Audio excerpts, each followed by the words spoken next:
Dear love, tama. Hindi ako masaya.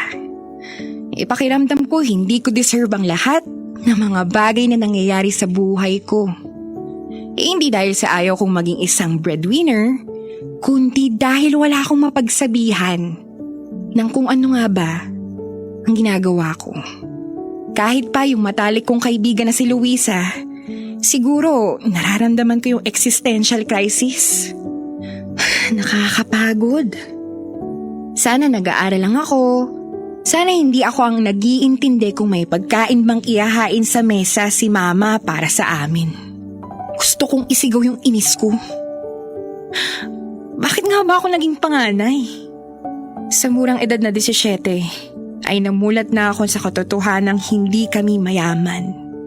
At higit sa lahat, isinilang ako sa tamad na mga magulang.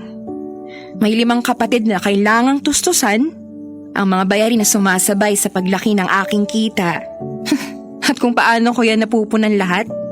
Simple lang. Meron akong 6 na nobyo mula sa iba't ibang bansa. Hindi ako malandi Yan ang trabaho ko na hindi ko masabi kahit kanino. Iniisip ko na lang na kapag mas marami akong karelasyon, mas madali kaming makakaahon. Bawal ang umibig sa trabaho ko. Dahil lang ma-fall, talo. Kaya lalo ko pang ginagalingan ang paggamit ng mga mabubulaklak na salita. Para higit ko silang mapapaikot sa mga palad ko. Para makuha ang lahat ng gusto ko. Simple lang naman ang motto ko. Tibok ng puso o kalam ng sikmura.